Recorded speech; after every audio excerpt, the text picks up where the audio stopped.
Jerry Brudos, el asesino de la lujuria.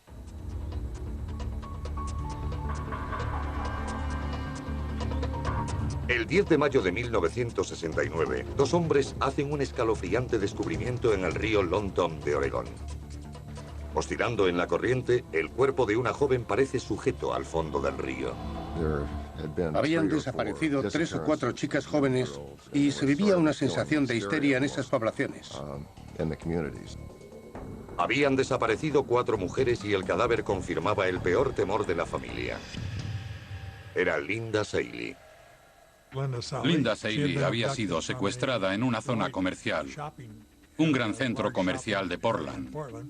Había sido estrangulada y arrojada al río, atada a la transmisión de un automóvil. Los buzos rastrearon el río. 2 días después encontraron otro cuerpo. Karen Sprinker, desaparecida desde el 27 de marzo, también había sido estrangulada. Nos dimos cuenta de que se trataba de un asesino en serie. Jerome Henry Brudos, futuro electricista, futuro asesino en serie, había nacido en Webster, Dakota del Sur, el 31 de enero de 1939. A 2 años aún del final de la Gran Depresión, las familias campesinas de las Dakotas luchaban para salir adelante. En busca de oportunidades, el padre de Jerome, Henry, se mudó a Oregón. Allí esperaba encontrar un trabajo estable y un buen sitio para criar a su familia. Sus padres se mudaron al valle de Willamette. Portland estaba en el extremo norte, y Eugene en el sur, y la capital del estado, Salem, en medio. Y al sur de la capital del estado está la ciudad de Corvallis. Jerome Brudos provenía de un lugar casi idílico para criarse un niño. Pero la infancia de Jerome demostró no ser feliz ni estable. Debido a la escasez de trabajo, la familia se mudaba frecuentemente. Fue a varios colegios a lo largo de su vida escolar. No creo que se sintiera nunca seguro con su familia. El padre de Jerome tenía 2 trabajos, lo que le dejaba poco tiempo para estar con su familia. Sin una figura paterna, el joven solía estar solo con su mojigata y firme madre, Eileen.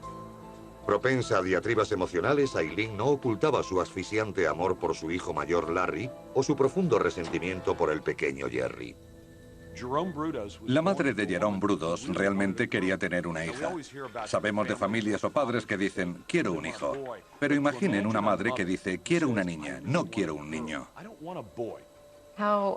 Es muy importante cómo un niño y después un hombre afronta su primera relación con una mujer, con su madre. Si se sentía abandonado por ella y a la vez notaba cierta ira contra él por haber nacido, pudo gestarse en él una reacción violenta. Eileen solía castigar y reprobar a Jerome. En uno de los incidentes, Jerry encontró un par de zapatos de tacón en la basura. Jerome Brudos tenía 5 años y encontró un par de zapatos de mujer. Algo le hizo cogerlos, en vez de buscar un camión o un coche de juguete. Se llevó a casa esos zapatos y se los puso. Cuando Eileen descubrió a Jerome con los zapatos, le hizo prometer que se desharía de ellos. Los zapatos se convirtieron en objeto tabú. Jerome no entendió su reacción ante los zapatos. No comprendió por qué se mostró tan reacia a que se los quedara. Lo reprendió, pero él se quedó con los zapatos. Y siguió jugando con ellos. Cuando Eileen descubrió su engaño, se enfureció.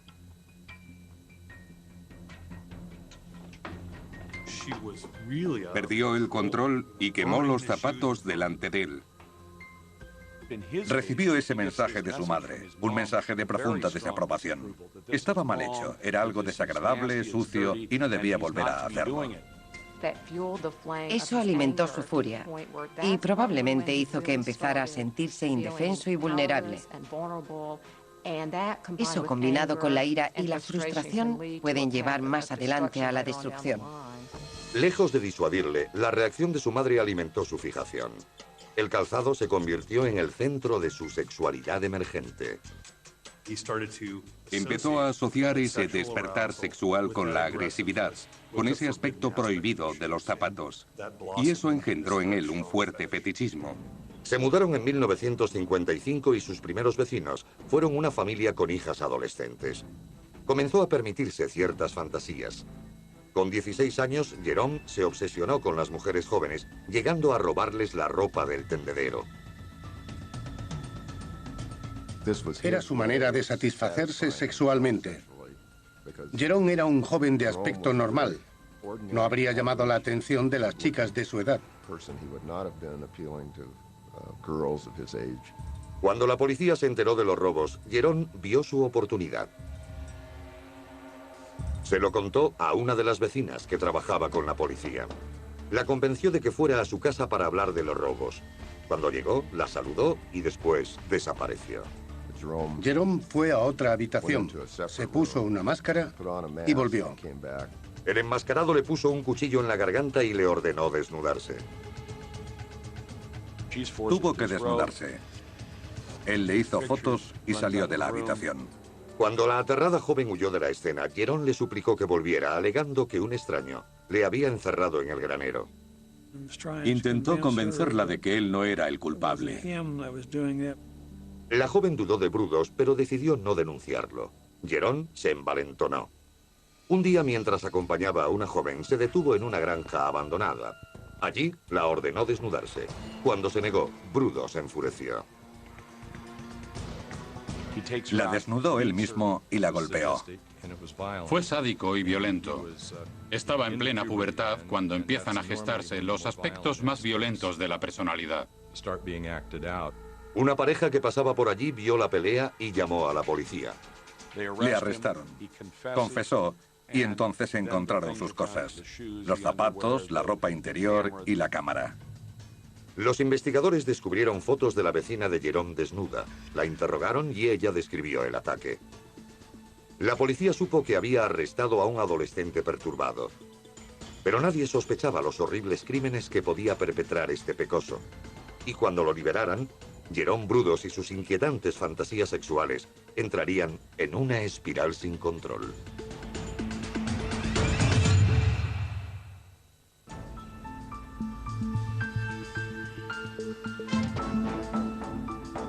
En 1956, el joven de 17 años, Jerome Brudos, era un adolescente profundamente atribulado.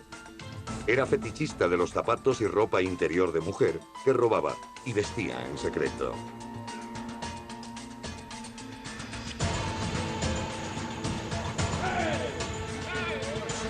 Había sido detenido tras golpear a una joven obligándola a desnudarse a punta de navaja. Las autoridades enviaron a Jerome al Hospital Estatal de Oregón para su evaluación psiquiátrica y tratamiento. Los médicos esperaban que el joven se rehabilitara. La mayoría hemos visto a alguien volar sobre el nido del cuco con Jack Nicholson. Ese es el hospital.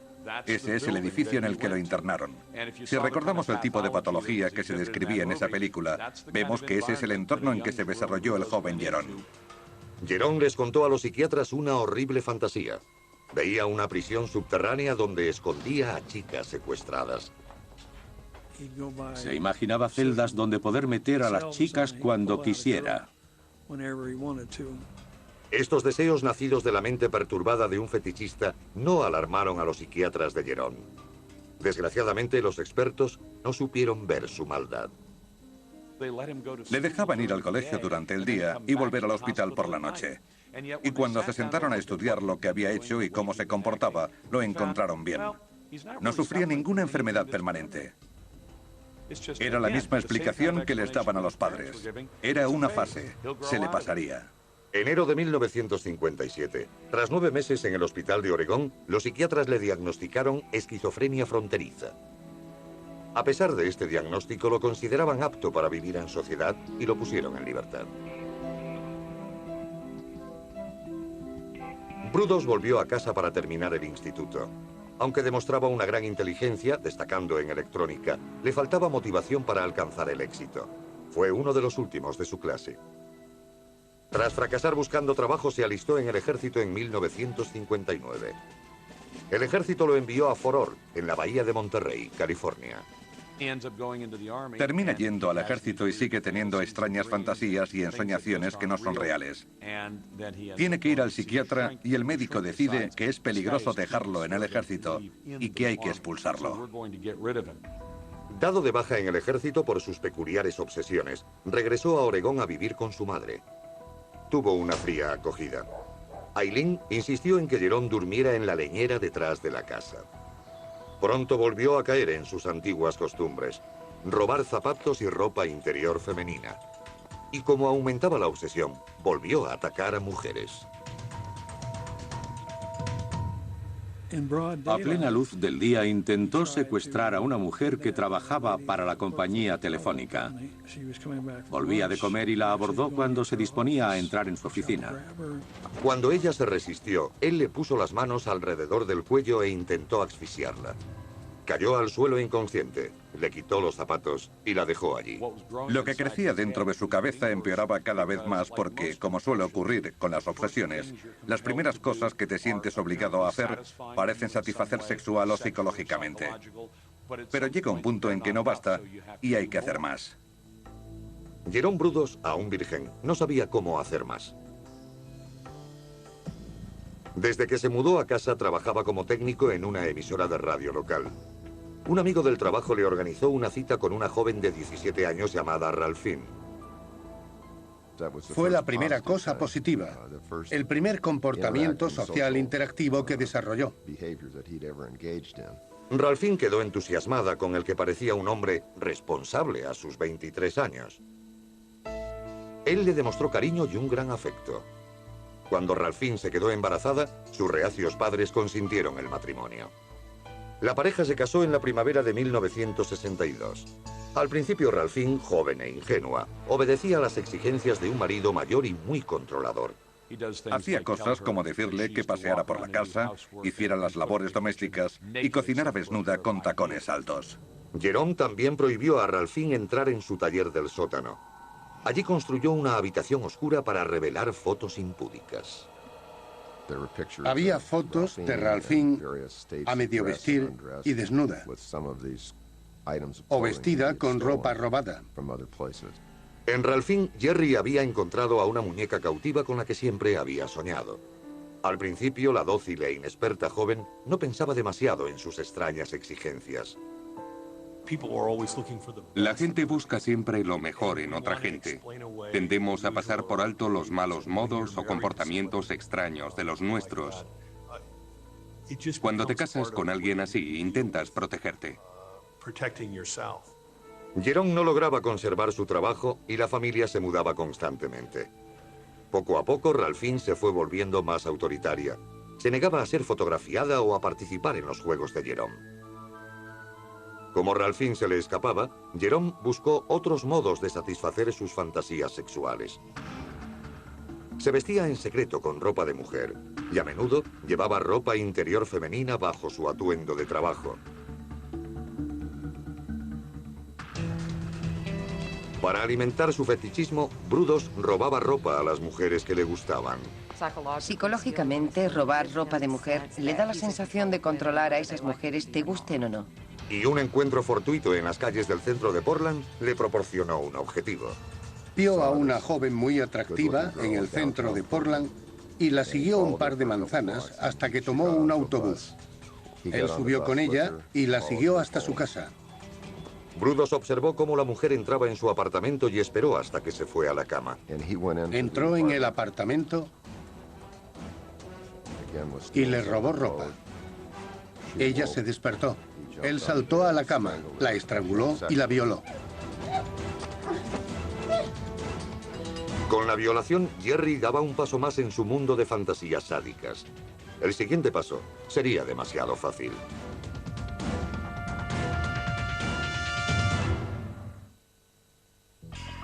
Diez años después de su internamiento adolescente en el hospital de Oregón, Jerome Brudos lograba escapar de la ley.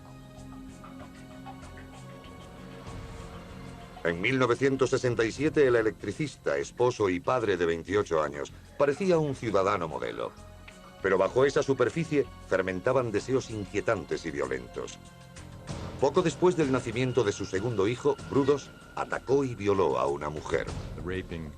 La violación de la mujer describe una progresión en su psicopatía. Estaba desatado, cada vez era más audaz, más temerario. Tenía más confianza en su capacidad de cometer ese tipo de crímenes y salir indemne. La frustración en su hogar le lleva a mayores excesos. Su esposa Ralphine estaba demasiado ocupada criando a sus 2 hijos. No tenía tiempo para satisfacer sus fantasías sexuales. En un intento de llamar la atención, dejó unas fotos comprometidas para que su mujer las encontrara. Eran fotografías de Jerome vestido con ropas de mujer, con medias y tacones altos. Su mujer ignoró las fotos del travestido y Jerome empezó a pasar más y más tiempo en el taller del sótano. Cuando se casaron, eligió a alguien que no hiciera demasiadas preguntas. Ella no quería saber toda la historia. Eso sería psicológicamente perjudicial. El 26 de enero de 1968, Linda Slosson, de 19 años, vendía enciclopedias de puerta en el barrio de Brudos. Vio a Jerome trabajando en el jardín. Él se mostró entusiasmado por las enciclopedias y ella le siguió al interior de su casa. La llevó al sótano con la excusa de no querer molestar a los de arriba. Cuando la tuvo en el sótano, se aproximó a ella por detrás y la golpeó en la cabeza con un madero.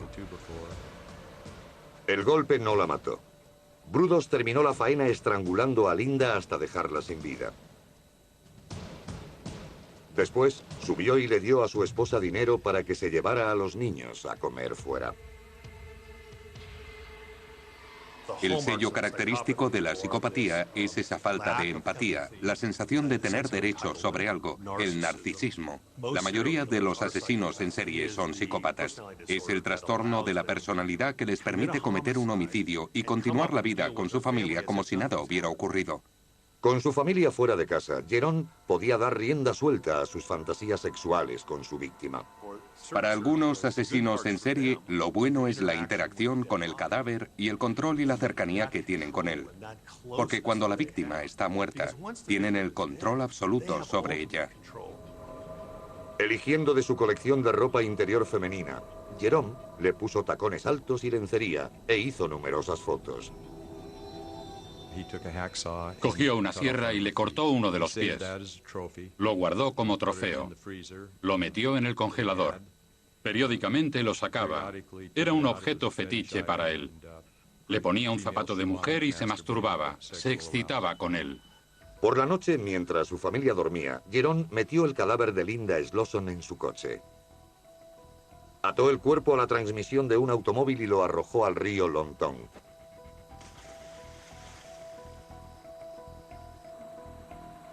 Al día siguiente, la familia de Linda Slosson inició una frenética búsqueda de la desaparecida. La policía de Oregón estaba frustrada. En privado, Jerome Henry Brudos disfrutaba de su primer asesinato. Pasarían 10 meses antes de que volviera a matar. En los asesinos en serie siempre hay un periodo de enfriamiento que a medida que pasa el tiempo se hace cada vez más y más corto. En los meses intermedios, Jerome mudó a su familia a Salem. Su nuevo hogar tenía un garaje independiente perfecto para un taller privado. La noche del 26 de noviembre de 1968, mientras llegaba a casa del trabajo, Jerome se encontró con Jan Whitney. El coche de Whitney se había averiado en la autopista. Paró. Le pareció una mujer atractiva. Era otra víctima potencial. Le dijo que podía arreglarle el coche, pero que tenía que ir a Salem a por unas herramientas. Jerry llevó a Jan a Salem y la dejó en el coche mientras entraba en su casa. Cuando regresó al coche, se metió en el asiento delantero, detrás de ella.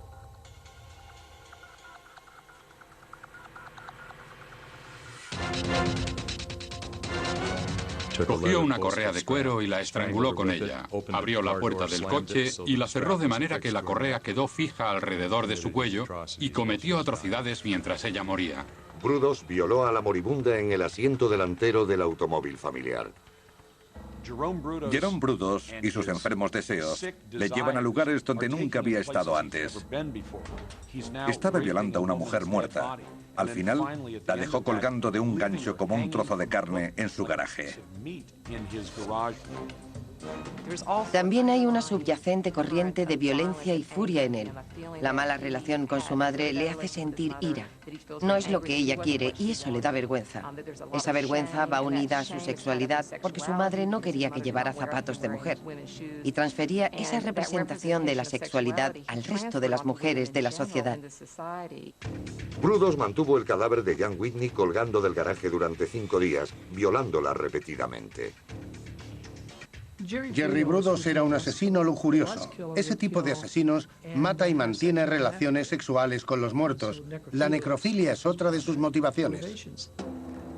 Con el cadáver de Jan Whitney colgando, Jerome llevó a su familia a pasar un largo fin de semana fuera. Mientras estaban de vacaciones, ocurrió un accidente que estuvo a punto de exponer el más oscuro secreto de Jerome. Un coche se empotró contra su garaje y parte de su taller, y alguien llamó a la policía. La policía llegó a investigar el accidente. La policía no vio el cuerpo de Whitney. Uno de los agentes llegó a ver incluso el garaje a través de una de las grietas. Si hubiera entrado, hubiera visto a Jan Susan Whitney colgada en el taller. A Brudos le estimuló la proximidad de la policía. Se creyó muy inteligente. La policía estaba a un nivel mucho menor que el suyo. Con su deseo cumplido, Jerome se cansó de su último trofeo. Tiró el cuerpo de Jan Whitney por el puente al río Willamette. Ya habían desaparecido 2 mujeres en Oregón, pero nadie sospechaba que había un atroz asesino en serie suelto en el noroeste.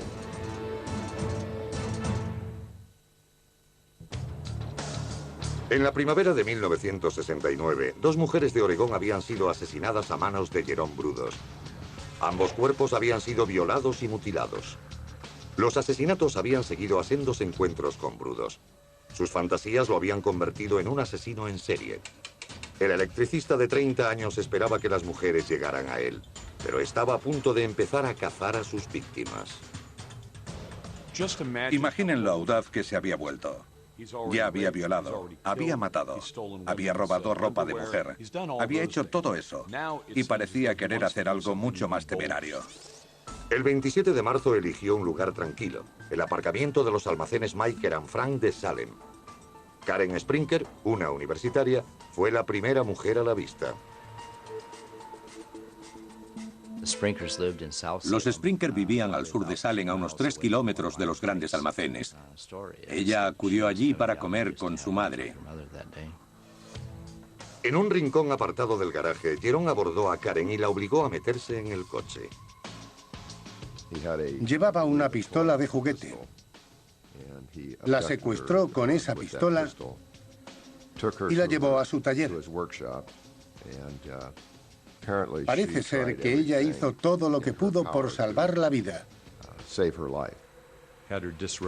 La desnudó y la vistió con diferentes conjuntos, con zapatos de tacón y esas cosas. Para asegurar a su prisionera, Jerome ató una soga alrededor de su cuello y la sujetó al techo, pasando la cuerda a través de un cabrestante. Accionó el torno y la levantó medio metro del suelo, entró en casa, comió algo y vio unos dibujos mientras ella se estrangulaba al final de la soga. Cuando Brudos regresó al garaje, Karen había muerto. Abusó del cadáver, pero ahí no terminó todo. Brudos quería un trofeo. Le cortó los pechos e hizo un molde con ellos. Quiso hacer una especie de busto en bronce con el pecho de la mujer. Jerome ató el cuerpo de Sprinker a un motor. Sin ser visto, izó el cuerpo sobre el puente y lo lanzó al río Longton. Mientras Jerome se deshacía del cadáver, la familia de Karen Sprinker intentaba comprender su misteriosa desaparición. Sabía que algo pasaba. Sentí como un escalofrío por la espalda. Hablamos con la policía y le notificamos su desaparición. La policía publicó la desaparición de Karen y siguió decenas de pistas infructuosas. Mientras, la familia Sprinker organizaba partidas de búsqueda creyendo desesperadamente que terminaría por aparecer. Mientras Davis y los Sprinkers se aferraban a la esperanza, otra joven vivía ajena al peligro que le acechaba. El 21 de abril, Brudos escogió a Sharon Wood cuando cruzaba la calle hacia el aparcamiento de la Universidad de Portland. Encajaba en su perfil, delgada, atractiva y sola. Bajé las escaleras y cuando llegué, ese hombre me apuntaba con una pistola y me dijo que si no gritaba, no me dispararía. Me rodeó la cabeza con su brazo, pero yo le mordí con todas mis fuerzas en el dedo pulgar. Lo último que recuerdo es que me golpeó muy fuerte en la cabeza. Vi las estrellas. Y después saltó y salió corriendo. La resistencia de Sharon asustó a Jerome, pero logró huir sin llamar la atención. Desgraciadamente, la policía de Portland no relacionó inmediatamente al atacante de Sharon con la mujer que había desaparecido. Brudos volvió a atacar. Su siguiente víctima fue Gloria Smith. Era una niña de 12 años que iba al Instituto Parish Junior de Salem. Jerry Brudos usó una pistola para secuestrarla. Cuando se dirigían al coche y pasaban entre dos casas, la niña vio a una mujer que arreglaba su jardín y aprovechó para salir corriendo hacia ella. Brudos se subió al coche y huyó alimentando otro fracaso. No estaba preparado para enfrentarse a las mujeres que le plantaban cara o a las que gritaban e intentaban escapar, porque no era del tipo de personas que salían en su busca. Quería que fueran un juguete en su taller. Se dio cuenta de que debía atraer a sus víctimas en vez de asustarlas. Compró una placa falsa de policía y comenzó a acechar el aparcamiento de un centro comercial de Portland. Allí vio a Linda Saley, de 22 años. Cuando Linda se aproximaba a su coche cargada con regalos de cumpleaños para su novio, Brudos la abordó. Se puso delante con la placa haciéndose pasar por un agente de seguridad, informándola de que había habido muchos robos y de que tenía que acercarse a comisaría para un interrogatorio. Linda entró en el coche de Jerome. Él la llevó de Portland a Salem, directamente a su garaje. La metió en el taller y la ató. Se fue a cenar y cuando volvió la chica estaba allí, sin atar y no se movía.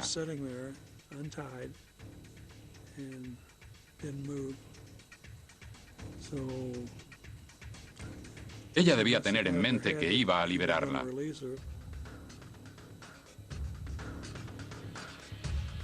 Jerome volvió a atarla y la colgó del techo para desnudarla y fotografiarla.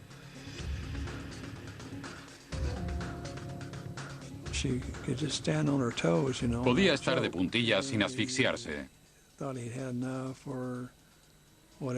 Cuando se cansó, tensó la cuerda y la ahogó. Ellos no sienten las emociones como el resto de la gente.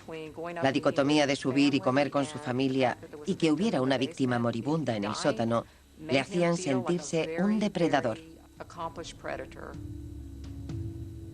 Jerome ató el cuerpo de Linda a un motor y volvió al puente que cruzaba el río Long Tongue. Para Brudos no fue el asesinato perfecto. No se había quedado con ningún trofeo. No le cortó los pechos. Cuando le pregunté por qué, me dijo que sus pechos eran rosados, que no tenían la areola decolorada alrededor del pezón, y eso no le gustaba. Los asesinos en serie siguen matando porque adornan y desarrollan esa fantasía hasta conseguir el asesinato perfecto. Jerome sabía que podía ejecutar el asesinato perfecto, mientras nadie lo detuviera. Se creía mucho más inteligente que sus perseguidores.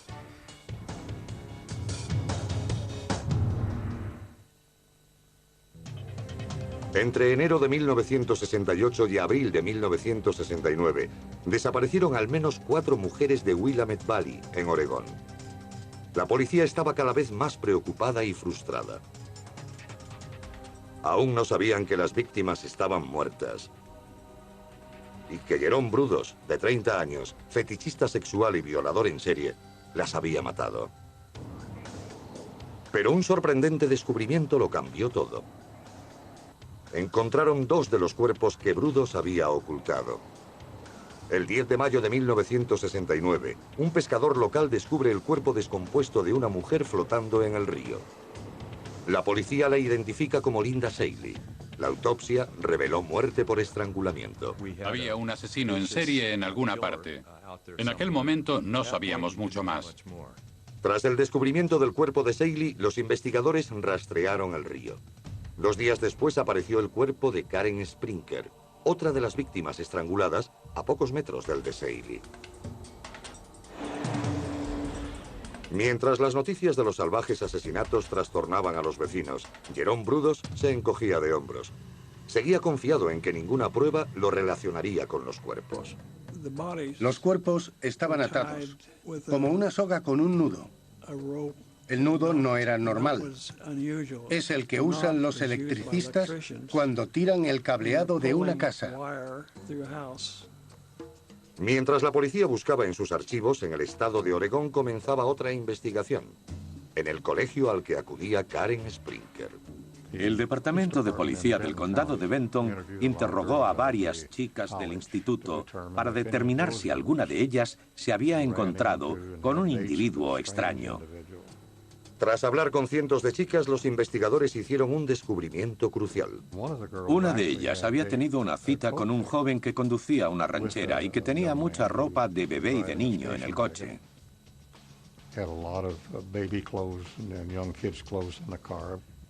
Otra estudiante dijo haber visto a un hombre rondando por la residencia de estudiantes. El hombre dijo ser un veterano de Vietnam en busca de compañía, pero no dejaba de hablar de las mujeres desaparecidas. Ella lo encontró escalofriante y accedió a ayudar a la policía para tenderle una trampa. La policía le dijo que se pusiera en contacto con ellos si volvía a dar señales de vida. Lo hizo y la policía le estaba esperando. Se identificó como Jerry Brudos. El detective Jim Stovall pidió los antecedentes policiales de Jerome Brudos y descubrió que era electricista. Pero lo más importante, Stovall se enteró del internamiento psiquiátrico de Jerome por sus ataques adolescentes. Le hizo una visita para indagar algo más. Fuimos al garaje y hablamos allí. Los agentes encontraron la soga con la que habían sido atados los cuerpos de Karen Sprinker y Seeley. Había claros indicios de que podía ser el responsable. Los agentes no tenían una orden de registro. Sin la soga, carecían de pruebas cruciales. Inexplicablemente, Brudos solucionó el problema. Dijo, parecen interesados en la soga. ¿Quieren un trozo? Yo le dije que sí, y me cortó un trozo. Los asesinos en serie están convencidos de que son más inteligentes que los agentes. Cometen errores porque creen que no pueden cogerlos. Con la ayuda del asesino, los científicos forenses relacionaron rápidamente a Brudos con la soga que usó para atar a sus víctimas. A pesar de sus bravatas, Brudos se alarmó por el interrogatorio de la policía. Hizo una discreta visita al abogado Daley Drake. Mantuvo su inocencia en todo momento. Yo le dije que si era inocente, no habría ningún problema, pero que si era culpable, no debía dejar que la policía investigara su casa o sus coches. Brudos tomó el consejo al pie de la letra. Cuando la policía obtuvo una orden de registro para su coche, él se adelantó a los acontecimientos. El interior del coche estaba mojado. Cuando le pregunté qué había pasado, me dijo que había ido a un lavacoches. Se había dejado la ventanilla izquierda bajada y se había empapado. La policía necesitaba desesperadamente pruebas para arrestar a Brudos. Les preocupaba que pudiera fugarse a Canadá. Si Gloria Smith, la estudiante a la que había atacado el 22 de abril, lo identificaba, podrían acusarle al menos de secuestro. Le enseñé 10 o 12 fotos, se las puse delante y le dije, tómate tu tiempo, míralos bien a todos y dime si ves a alguien que te resulte familiar. Se paró y dijo, este se parece mucho, pero el otro tenía muchas pecas. Era la foto de Jerome Brudos. El 30 de mayo de 1969, la policía alcanzaba a Jerome y Ralphine Brudos mientras se dirigían al norte hacia la frontera canadiense. La policía los seguía con una orden de arresto. Decidimos ejecutar la orden de arresto y cuando llegamos a Salem no salió de la autopista, siguió en dirección norte.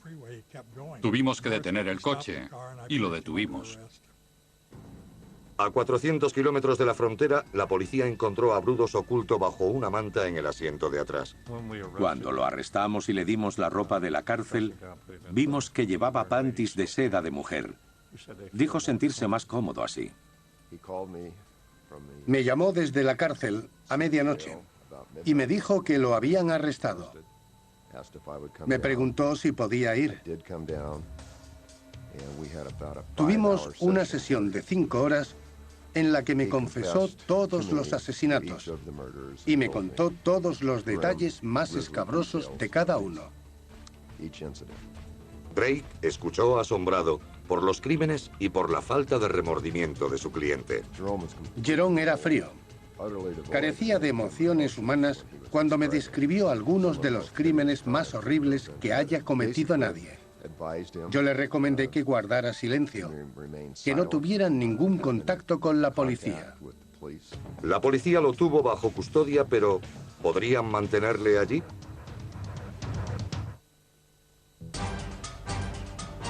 ...30 de mayo de 1969. Las autoridades de Oregón arrestaban a Jerome Brudos por secuestro.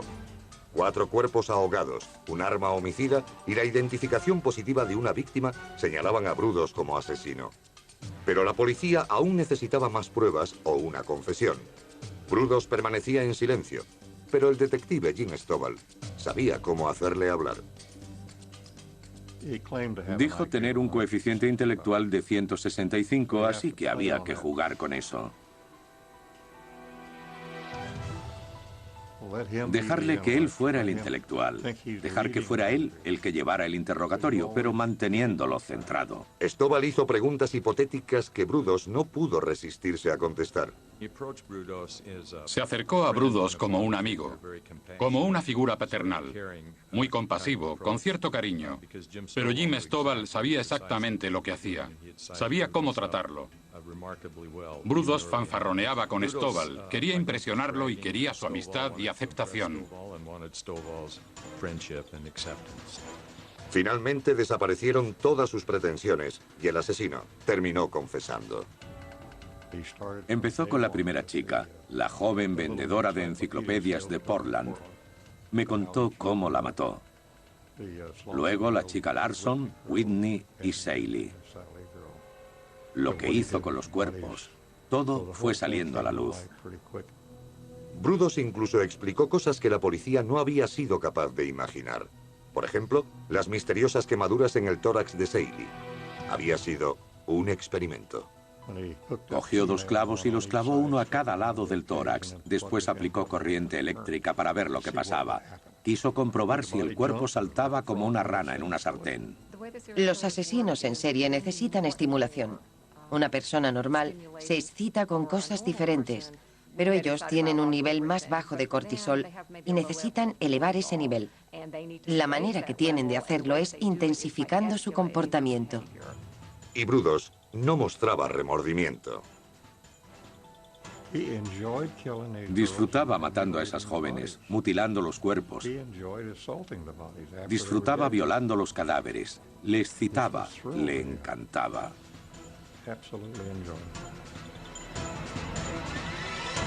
No tenía conciencia, no tenía remordimientos. Me dijo que las mujeres a las que había asesinado no eran más que objetos para él. Y metafóricamente, Brudos la describía como papel de regalo. Una vez que lo has usado, te deshaces de él. ¿Por qué no hacerlo cuando ya no se va a usar? Con la confesión de Brudos, la policía pidió una orden de registro de su taller. El 3 de junio empezaron a recoger pruebas. Recuerdo que las fotografías estaban pegadas con cinta al cajón de un armario.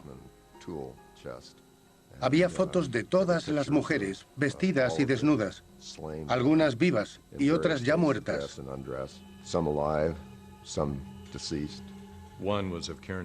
Una era de Karen Sprinker, aún viva. La recuerdo sin ropa, solo con tacones altos. Nunca podré olvidar su mirada. Tenía las manos agarrotadas, describiendo el grado de miedo y terror que le estaba infundiendo. En una de las fotografías, el asesino estaba tan absorto en su fantasía que no se dio cuenta de su propia presencia en la instantánea. Había puesto un espejo bajo el cuerpo y estaba haciendo una fotografía que reflejaría su zona íntima. Mientras se inclinó para hacer la foto, se retrató a sí mismo en el espejo. En la casa, los investigadores encontraron pruebas aún más horribles. A Karen Sprinker le mutiló los pechos e hizo pisapapeles con ellos. Los encontramos en su casa. Y cuando encontraron las llaves del coche de Jan Whitney en casa de Jerome, obtuvieron la prueba que lo acusaba de 3 asesinatos. Yo, como abogado de la defensa, tuve claro que Jerome era culpable.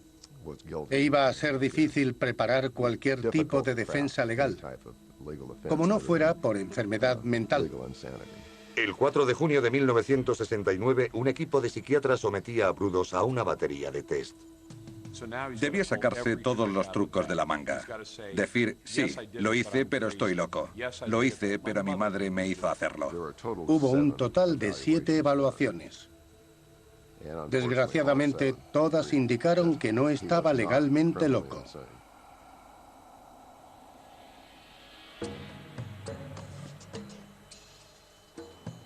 El 27 de junio de 1969, Jerome Henry Brudos aparecía tranquilo ante el juez Val Sloper en el juzgado del condado de Marion. Acusado de 3 asesinatos, se declaró culpable de todo. El juez lo interrogó cuidadosamente y lo envió a la prisión. Todo había terminado. El mundo podía respirar aliviado. Brudos fue condenado a 3 cadenas perpetuas, al menos 36 años de cárcel. El asesino de la lujuria tendría 66 años antes de poder acogerse a la condicional. Pero, ¿y Ralphine? A los investigadores les costaba creer que no hubiera participado en los crímenes de su marido. Fue acusada de cómplice, pero fue hallada inocente. Solicitó la patria potestad de los 2 hijos y supongo que dejó la zona. Abandonado por Ralphine y condenado al ostracismo por los otros reclusos, Jerome pasó sus solitarias horas en la penitenciaría de Oregón presentando recursos. Se presentó en numerosas ocasiones ante el tribunal encargado de la condicional, pero era obvio que no iba a salir nunca de la cárcel.